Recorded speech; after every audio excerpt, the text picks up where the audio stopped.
This is RDD Radio. And Frank, can you hear me okay? Yes, sir. How you doing, Anthony? Excellent. Glad that you're here because we have this broader conversation that needs to take place. Connor, also known as Pine Sap or Feels Guy 2003 here on X, recently had an appearance where seemingly he outed himself supposedly as a fascist. If you look up his posts, and this, Frank, is what I began to discern as I was looking into this. If you look up his posts, he clarifies and basically makes the same argument that Nick Fuentes makes. This is essentially the idea that Ye has as well. It's the idea of disarming the Hitler narrative or the mythos of the absolute evil. So maybe you could talk about Fuentes' view on that for just a moment, Frank.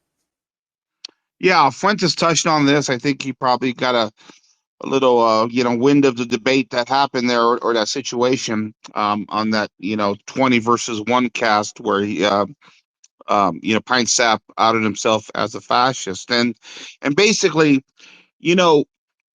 those on the outside, those critique Fuentes, always label him as a Nazi piece of shit. Excuse my language. That's just what a lot of the classical liberals refer to him as. And we see this association that Fuentes had with Ye and the new song about Hitler, Heil Hitler kind of a thing. And so there's this grand idea that Fuentes is a fascist, but Fuentes clarified it. For him, Hitler is just another historical figure for his given time, and context and history matters how we interpret that history. For him, he says he's not a Nazi. He has no ties to sort of a German ancestry of any kind, and the fact that these things have been interpreted in a way, and this is my language because this is what I always say, and that these things have been interpreted not only by communists post-war but by classical liberals ultimately to justify the end result of the war and the liberal world order that's been set up post-war that dominates our world today. And for Fuentes, it's quite simple. The narrative has been misrepresented and used against us in order to control us at this point in time. And it's that narrative he's looking to tear down and not necessarily a support for the failed Austrian painter. Yeah, one of the things he pointed to was the idea of, in a moral sense, that Hitler is the absolute evil and the Jewish people as a collective are an absolute good. And he talks about, for him, the absolute good is the Holocaust of Christ on the cross, not a narrative that would suggest any particular group of people somehow cannot be critiqued or, historically or otherwise. And so he differentiates there. And like you're saying, he doesn't support necessarily fascism or anything like that. I get the sense that Connor just had this admiration for Franco and a historical sense of what was going on in Spain with the communists burning and raping and pillaging and destroying Catholic churches and just really going after all of the Catholic institutions. And of course, his adversary there couldn't answer any of that, wouldn't answer any of that, wouldn't speak to that.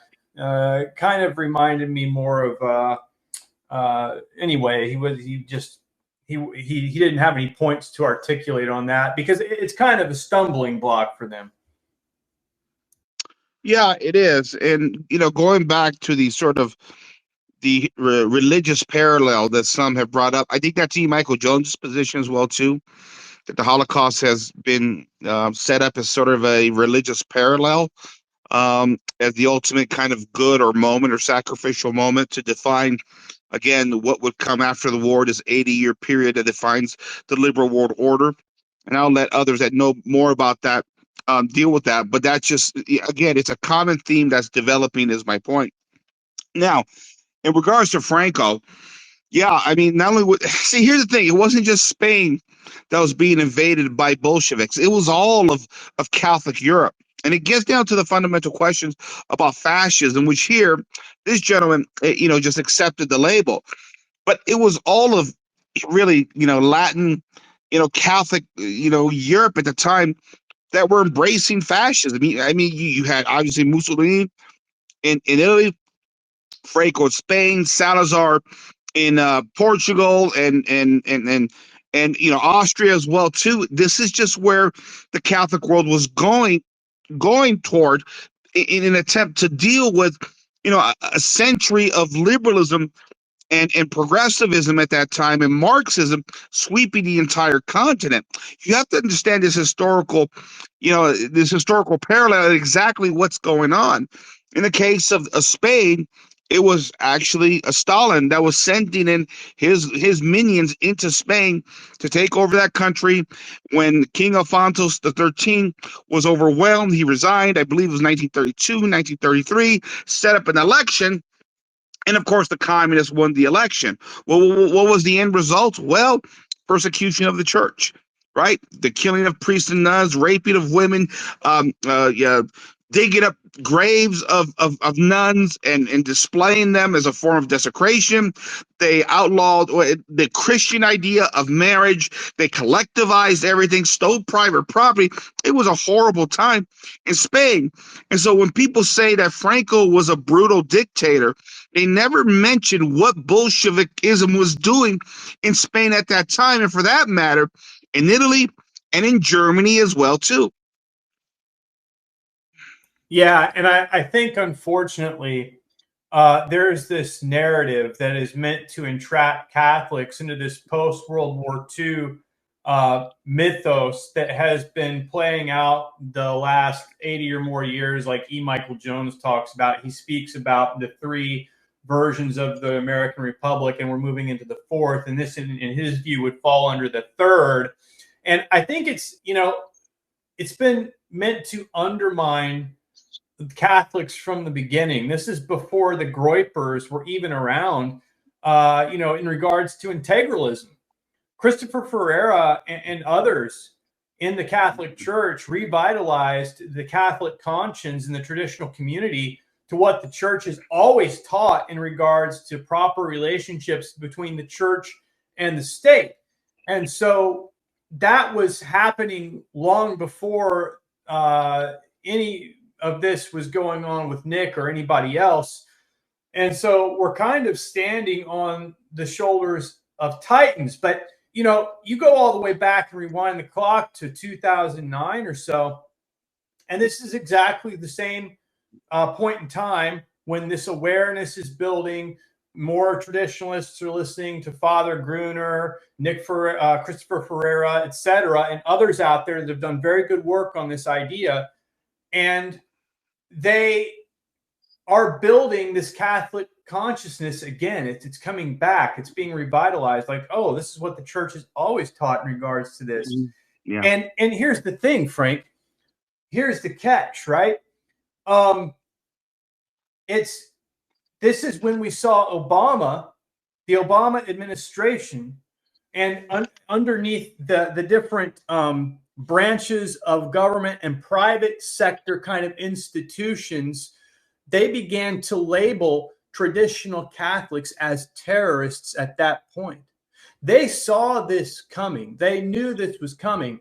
And so there are forces, whether supernatural or natural, through controlled opposition, that are attempting to steer this awakening to the proper relationship between the church and the state away from that end.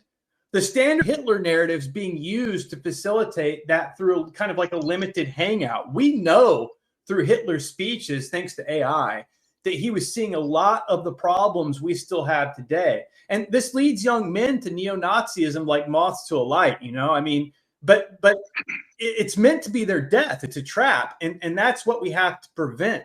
Hitler did, in fact, work many Jews to death, put many of our priests, nuns, and even saints to death. And so, I mean, and then Frank, you know all about the historical atrocities in Italy that Hitler committed. Yeah. Yeah, I think what you're talking about here is really the onset or really the full fruition of the internet and the information we're now gathering that we didn't have 30 years ago, 25, 30, 40 years ago. And that's my Gen X generation and the boomers. We didn't have this access. I've said it before, I'll say it again. Americans are the most brainwashed people probably in the history of the world, thanks to the legacy media, newspapers, everything that we've had, the domination of the liberal institutions. When we studied a figure like Adolf Hitler back in my days, we went down to the library. We had a choice of about 7 or 8, 9 books, usually books that were picked up or picked out by liberal librarians to give us a point of view. I was a history major in college. Never did I hear of a historian by the name of David Irving who was giving another point of view. Those books were not allowed. Again, this is all pre-internet. And now with all this information at our fingertips, it's been a game changer. And now people are starting to question a lot of the narrative. In regards to the Nazi question, this is very difficult because there's many people out there that would argue that the Nazis were some kind of Christian warriors. And while certainly we could take a look at sort of the balance of World War II, the Allies versus the Axis powers, and decide which side overall probably would have been better off winning the war. What we can't say is that the Nazis were brutal at times, and it didn't conform to the Catholic social teaching, even though there's lots of Catholic prelates on record, especially in Germany, that supported a Nazi regime. See, it was a confusing time. There wasn't a lot of options for Catholics at the time because they couldn't simply align themselves with the Allies because of what the dangers of what the Bolsheviks presented to the Catholic world. Remember what the Bolsheviks did in Russia during the Russian Revolution. 24,000 churches, tens of thousands of priests and nuns. It was a no-go to align with that side. And I've heard theories where some historians have said the best position the church could have been in was hoping that, you know, that the Germans and the Italians could defeat the Bolsheviks, but then later on, the Americans and the British come in and defeat the Germans, right? A theory, because the church was in no man's land at that point in time. But you brought up some of the difficulties for Catholics. In the camp in Dachau, the first prisoners there were Catholic priests. We have other examples of, you mentioned Italy, what's called the Italian Civil War between 43 and 45. Brutal measures to suppress the communist partisans there, but the Germans took out the retribution against Italian citizens.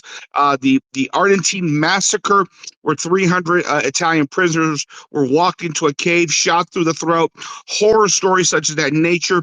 We got horror stories on the Eastern Front in Poland as well too. We can debate whether these issues are more nuanced because of war and the extreme nature of war. Maybe we could do that, but clearly the Germans took some brutal tactics that not even the Italians really could ever support. And I'll give you one example. There was a moment during World War II where Mussolini flew himself and Hitler to the front lines of the Russian front of the war, the Soviet front of the war, Operation Barbarossa. And when Mussolini got back, his wife, in her book, her autobiography of Mussolini, he bitterly complained how brutal Hitler and the Germans were to the indigenous population. If you're going to, again, take over a territory, Mussolini's point is you have to bring these people into the fold so they're not miserable and angry and rebel against you. And a great example of that is how Italians dealt with the Ethiopians, bringing them in to the fold and making them citizens, unlike the Germans that were simply brutal, raping, pillaging, and killing out on that Eastern Front. It was ugly what the Germans did. Yeah, and I think we have to keep in mind that, of course, that wasn't going to be every German unit. That wouldn't be every experience among the German soldiers as well. The other thing, too, is that in regards to the Catholic situation there in Germany and supporting Hitler, number one, those views from priests and bishops changed over time. Number two, they also they also there was something else that slipped my mind, but I think it's slipping my mind because there's this other thing that I want to get to here, which I want to come back to the historical point. I mean, this is all just to point out that it doesn't line up with Catholic natural law as far as what Hitler's Germany was doing in terms of war. Like you said, like some people might debate it. We might have that debate with people that are secular, but from a Catholic point of view, some of these things just can't be justified. And the church actually began to step away, and I want to get to that in a minute. But the broader point here right now is that the debate that's being used to lead these young men away revolves in some sense around a type of neo-paganism that's one strain of it, you know, the neo-paganism there. And then there's also this idea of, you know, that white men have been targeted for a guilt complex since they were boys. And this is true. I mean, that's happened here. They have been targeted psychologically. It's okay to love, you know, your ethnic heritage, to have some pride in it. However, there's this larger strain of this bait that involves an almost worship of ethnic identity and to some degree even the state. And this is where they have to be careful, because even if we make potential allowances for things like IQ, let's just set aside if the stats are objectively true, spiritually speaking, it can lead to pride. If it is true that there are races with higher IQs, then their job from a Catholic point of view is to care for their brothers and sisters that need help. And so these young men cannot become a carbon copy of the oligarchs that rule us right now. And they certainly can't become like a vehicle for those same people to just continue to take power as they kind of try and steer this movement. And that's been my concern with all of this. And this young man, Pine Sap, you know, Connor, and I don't mean I'm not slandering him or anything like that. It's not the point. He's kind of the personification of the soft Catholic target. He knew what he meant, but it didn't come out clearly. And you could tell he was nervous. And these kind of natural or demonic forces have been looking for an in order to set up a straw man of the fascist third way, so they can attach it to their movement and knock it down, or like I said, even co-opt it. You know, so he shouldn't feel bad. I don't think he literally meant that he is a fascist. And this is what we see from his posts. You know, he's just pointing to the fact, okay, you want to vilify me by calling me a fascist? Fine, okay. So, you know, we also saw, go ahead, Frank, I'm sorry. Well, listen, I watched the exchange that he had with that gentleman. I forget his name now, the liberal guy on there. Listen, it's hard for me to dislike Connor. I think he did his best. I think he was on the spot. I think you're right. He was nervous. He could have articulated it better, but I give him credit to go on a major platform and to express your beliefs in the best way that you can, and in all honesty, to put his credibility on the line. I got to give him some credit. There wasn't a whole lot I disagree with. I think presentation-wise, he could have presented it better, but he didn't have the time. There was a timer on there. The guy was mocking him. Maybe it just wasn't the best moment to bring that up, but he did at the end of the day. Now, as somebody like myself who describes himself as an integralist, you know, many of the arguments he made, I thought were right on. I think he did try to allude to the fact that the Hitler question has been overused in many ways and used as a propaganda tool in order to shame everybody, especially white culture, white civilization. He spoke to that. He didn't endorse Nazism in any kind of way. He was just labeled a fascist, whatever fascism means, right? Because it really, you know me, Anthony, there's only one true fascist movement, and that was in Italy. That's it. Nobody else, in my opinion, is really fascist. I understand we define fascism with a big F and a capital F, but true fascism can only be judged in light of Italian history between the 1920s and 30s. And so, but I get it. I know how politics works. But for this young man here, you know, I give him credit for simply being courageous in a time where everybody is simply knocking him, and he spoke his truth, and I give him credit. Well, let's talk about that you brought up there with Italian fascism, because people are going to say, oh, well, you're just trying to say that your version of fascism is good. And, and other Catholics are going to say, like, we don't need to talk about that. But in fact, we all have an issue. It has to be discussed. This isn't going to be swept away. And so it's important for Catholics and people who haven't heard this history to at least hear it.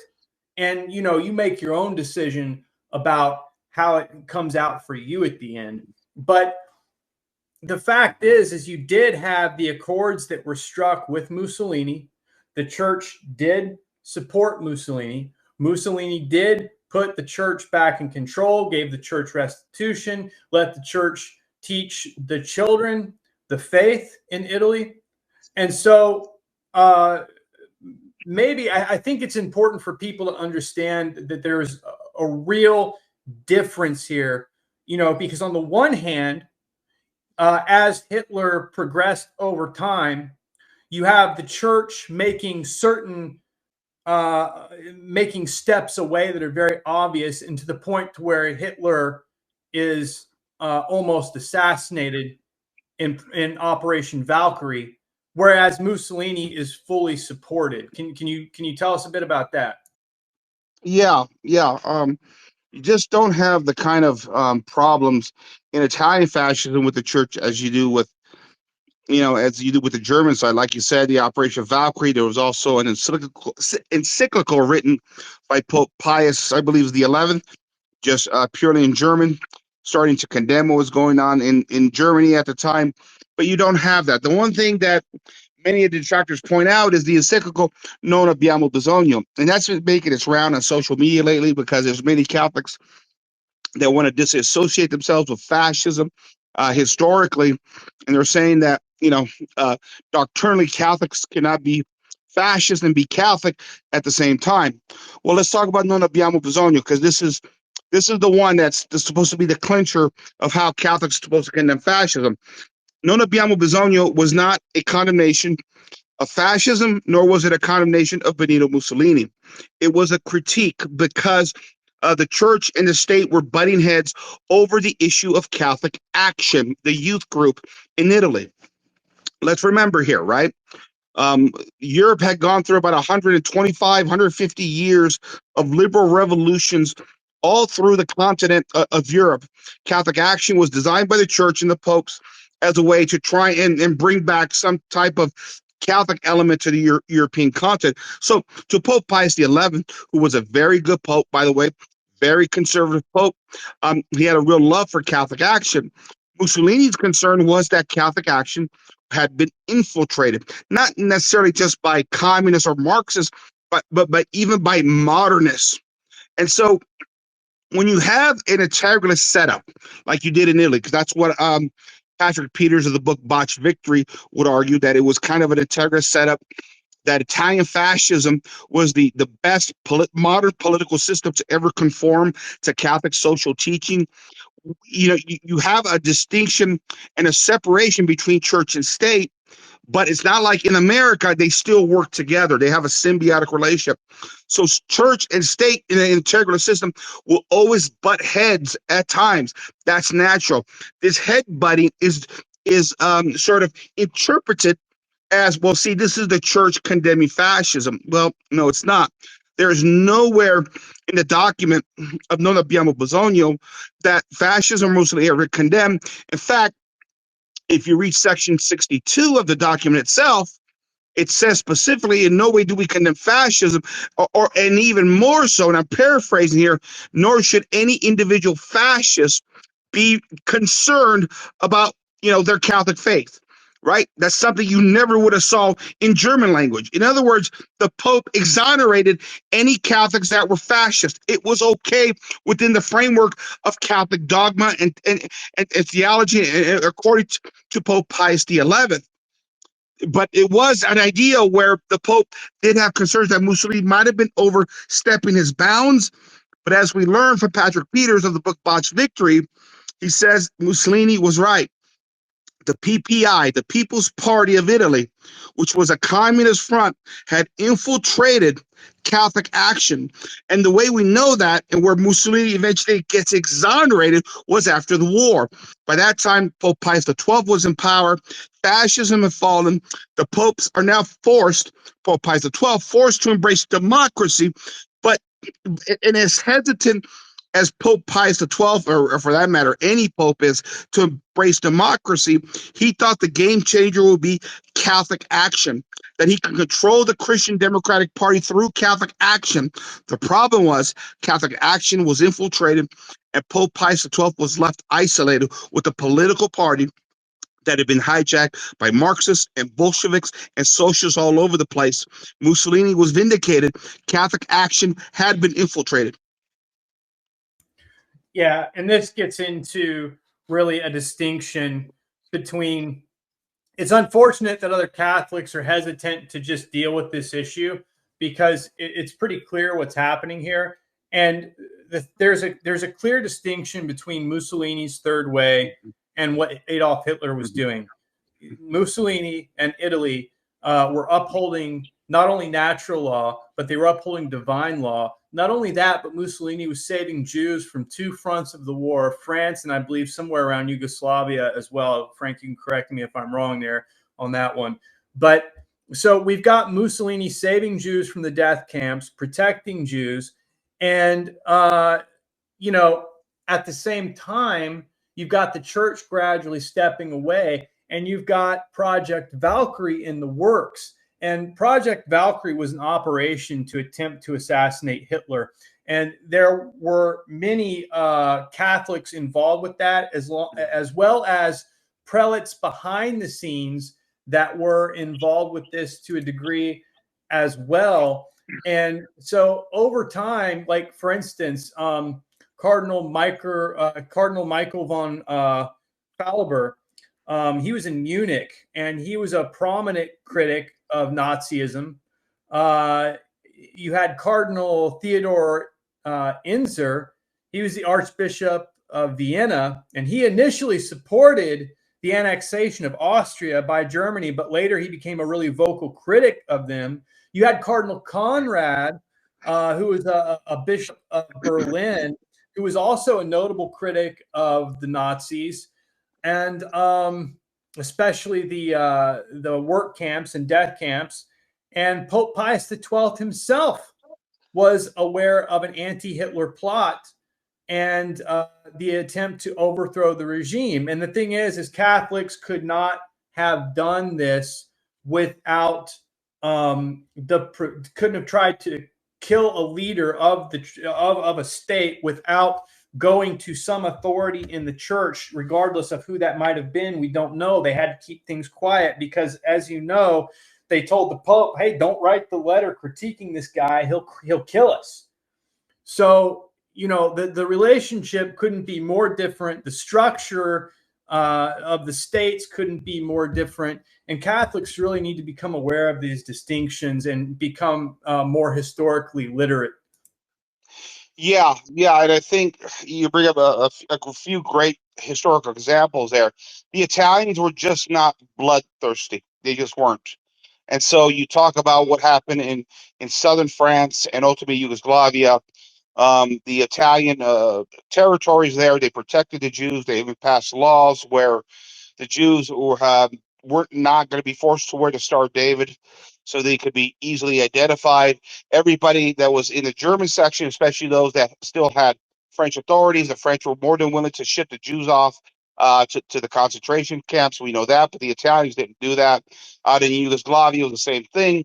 Mussolini basically told his generals, delay, buy time, break the railroads, do what you got to do. Don't send this guy, any of these Jews over there. And we have an even better example of in the Republic of Salo, when Mussolini was really set up as the puppet leader of Salo, and Germany came in for the 7,000 Jews in Italy.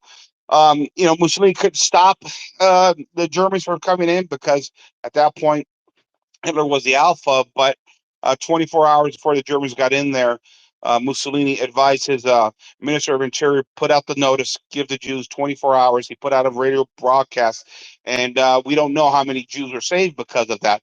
But out of the 7,000 Jews that were captured by the Germans in Italy, they all went to Auschwitz. I believe only like 115 of them survived or came back home, something to that effect.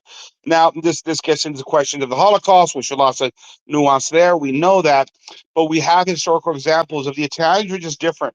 The Italians are just not really into sort of murdering and killing people. They didn't have the same kind of vendetta as some of the Germans. Now, listen, I don't want to throw the Germans completely under the bus because this is what historians have done. There's been a social engineering propaganda since the end of the war. There was many good Germans, many of them were devout Catholics. It was a bad situation, and it was really further exacerbated by the Bolshevik actions on sort of that Eastern Front. And in some ways, you could understand the Germans reacting brutally to that side of the war. You can, because of what the Bolsheviks did. But at the same time, we have to make these distinctions at the end of the day. And the Italian front and the German front were different. Yeah, exactly. And Frank, I'm a very great admirer, let's say, of the Italian Third Way and the ideas of syndicalism as well. But I'm certainly not an ideologue. And we could have a new republic in the United States that followed natural law, connected to divine law, giving the church its proper check on the state in a certain capacity, and that would be fine with me.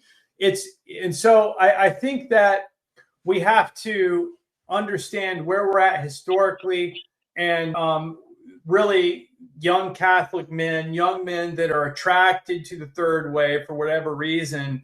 I think what they're going to find in actuality is what they're really truly attracted to is traditional family structure, traditional community, and also really at the end of the day, it should be the Catholic Church. I am speaking to some of these guys occasionally that are kind of leaders in this movement, and they have this ethnic focus, like on the quote unquote white man, and to a certain degree, I understand in the States that is an engineered word in itself. But really, at the end of the day, I mean, what else are you going to say about a bunch of Europeans that have been thrown together on a different continent and interbred? I mean, I'm an example of that myself. I'm Italian mostly genetically, but I also have an ethnic Austrian German background and Irish as well. So yeah. Yeah, I get it. It's difficult in the sense that we've all been thrown here, in this pluralistic society, and now we're trying to figure each other out. There's an interesting conversation going on right now. Tucker Carlson and Charlie Kirk, we're talking about what's going on with young men and why they're gravitating toward the Catholic Church. And as you know, I'm not a big fan of Charlie Kirk. His brand of conservatism makes me cringe, but I will give credit where credit is due. He did acknowledge that in our society, Gen Z men are looking for something deeper, a deeper meaning. They're gravitating, even though he's an evangelical, they're gravitating toward Catholicism because there's something ancient, something that's unalterable, something that's traditional, something that's steadfast, unlike Protestantism that could change on a whim depending on the denomination or the pastor itself. And young men are gravitating toward this. I think in many ways the Germans and the Nazis are looked upon in a kind of a disordered way in this way. And not that I believe the Germans, from a historical standpoint, were the complete bad guys. I don't believe that, because the Bolsheviks are always sort of forgotten about. And the atrocities that they not only committed but started on that Eastern Front, what they tried to do to Spain, what they tried to do to Italy. And maybe somebody, Anthony, can make the case, maybe the only way that you can fight a war against Bolshevik is to be as brutal as the Germans were. Maybe that's the case. That's why a lot of these young men, they'll gravitate toward Hitler because, you know what, he had the aura, right? He had the what do you want to call it? The mojo, if you want to call it that. Mussolini, well, he lost the war. His military fell apart. And while I believe that Italian fascism as a society, socially, was much better organized than Germany was, it was the war machine at the end of the day that Hitler had prepared, that history will always remember. And so that's why this thing is convoluted. I understand why young white men are gravitating toward this ideology, but I do, like you, worry that it's going too far. Now, Fuentes coming out saying that he's not a Nazi, I think helps the situation, giving a historical clarity to this thing, because he seems to be the leader of a lot of these young men, and saying, listen, it's not about Nazism being great.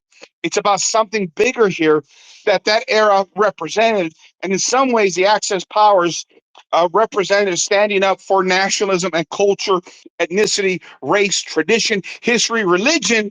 While in the West, we've all caved in on those things, dismissed those things as irrelevant, and simply focused on the material dialectic. Yeah, I can't agree more. I think that that is a really positive development. He basically is like, I've got to spell it out for all of you because there's just a portion of you that just don't get it, And he was much more coarse with his language. I'll back off of that for now, but he does correct his audience in a rather stern way, which I think is probably needed at times.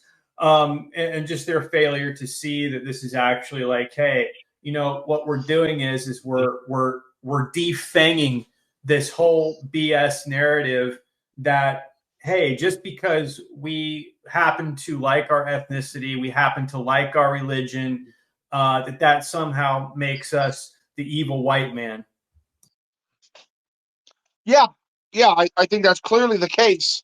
And I think what it is you have these Catholic Europeans at a moment in history who are being invaded by Bolsheviks. Well, not just Bolsheviks. Bolsheviks is the sort of the harsh reality of what was going on, but also bankers, Western liberal bankers that were trying to force their way into these nations. They were really surrounded by everybody, right? They were surrounded by the Soviets. They were surrounded by the, again, British Empire. They were surrounded by America, who's ready to take the lead in the global liberal world order. And these nations decided to stand up to it. Nazi came into it to stand up to it. Now, what happens in the midst of war, we can debate that, but you can understand it. They were going to draw a line and protect who they were. Because with both communism and what we call classical liberalism with America and Britain, you sell your soul for the material dialectic, right? Is why I've told you so many times when I was in the political right, everything was a focus on materialism, right? America is the greatest country in history of the world because we're the most prosperous, right? Where these people say, wait a minute, maybe money is not the most important thing. Maybe there are other aspects of civilization like culture, faith, religion, bloodlines. These things matter to us because they build who we are. And what does that do for those that simply can't accomplish in sort of this material dialectic? Where does that leave people? Look at the Latin European nations. Many of them have struggled financially, and now you're going to convince them that this is sort of the greatest system in the history of the world when many people can't partake because of the user's banking system that has trapped millions of people into poverty.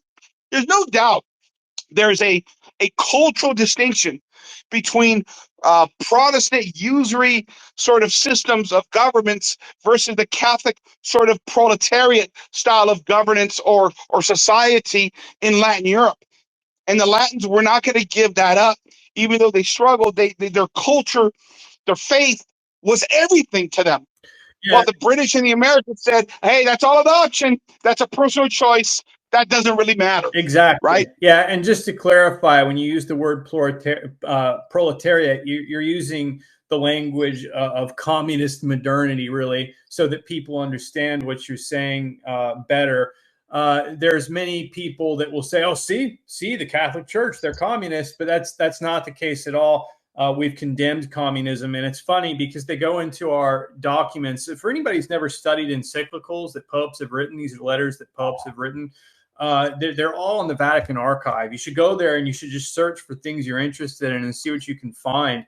But they're very clear. The social teaching of the Catholic Church strikes a balance. It's the same balance that the classically liberal society of the United States has been trying to bring forth through these two sides battling it out in politics. And it's like, well, wait a minute, where does the law come from? It comes from natural law, and it also extends from divine law. And so, just battling it out in votes, that doesn't get to the heart of truth at the end of the day. And that's why we're perpetually at war here, even with ourselves. Yeah, yeah. I mean, that leads us to another discussion that's happening related to this, and that is, what is America at its origin? And the Protestants are proclaiming that America was founded as the Protestant nation. Now we kind of go back and forth with some nuance on that. You know, I think if you want to go back to the founding nation, I think there's a lot of truth to that. But don't forget about Freemasonry. That played just as big of a role at the founding as Protestantism did. But let's remember who built the infrastructure of the nation. It was Catholics. It was the Absolutely. Italians. It was the Irish. It was, yeah, and why? And why? And again, this is where we get to the theological differences, the schism, the subjective morality of Protestants. Protestants by the late 1800s already contracepting. That's why by 1920, you have some Lutheran conference that officially says, yeah, contraception, not a moral dilemma anymore. Well, Catholics still maintain that contraception is a grave mortal sin. And when you start contracepting and you got a giant, massive nation state like America is, who's going to build the infrastructure? Well, the nations that are not contracepting, the Latin Catholic nations. And that's who came to this country to help build this nation. Never forget that. It's very important. Yeah. And so I think, yeah, go ahead. Oh, no, I was just going to say, I can't agree more. And I think the next episode, we're going to really, I think we should get into that and also couple that with international banking and the things that were kind of political movements that were happening in the past that were kind of creating these super state structures that would allow these international banking systems to operate. It really ties into everything we talked about here, and really fascist Italy, and the attempt by Catholics, whether Spain, Italy, elsewhere, trying to get away from international banking, get away from international communism, and them actually defeating that movement and driving essentially the death nail into the movement, creating really just debt slaves, is a whole conversation that needs to be expanded on so people understand the history there. Before we wrap this up, Frank, do you have any final thoughts on Connor, Pine Sap, Fields Guys 2003, or any of the situation we talked about tonight with that? Yeah, I think Connor's an interesting guy. And again, I give him props for speaking his truth. And he's taking a beating because of that. Apparently, for one of his lost his job, which shows you that freedom in America is always a very relative thing, simply because he spoke his truth. I listen. I give the credit. I give the young man credit for doing his best. And I'll be honest. There's a lot of things he said that I think were right on. I think he needed to clarify that Nazi thing a little bit better, like we have tonight. But there's a case to be made that post World War II, and I think this is what he was trying to say, is that liberalism has been a disaster. Democracy has been a disaster. Republicanism has been a disaster.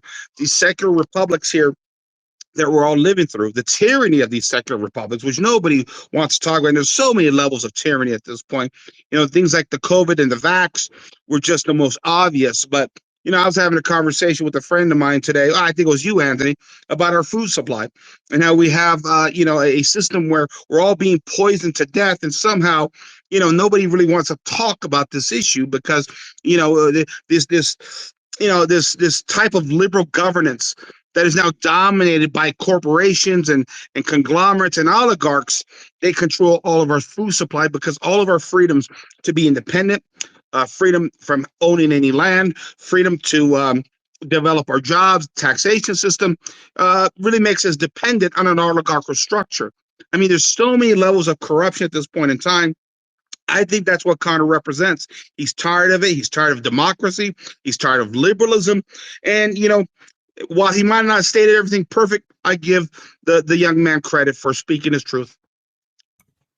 All right. And with that, we're going to wrap up this episode of RDD Radio. Frank, thanks for being with me. If you want to follow us here on X, I'm at Real Market Wolf. The group is American RDD Movement, and we will continue to post these episodes here. And I will also post them over on YouTube, and I will post the channel associated with that here underneath this cast. Thank you if you were listening in the background, and we hope to see you next time. Perhaps we'll open up the floor a little bit to questions. We just wanted to deal with this issue in a way that others have not dealt with yet. And I think we hit all of the points that were very relevant. Frank, thank you for being here, brother.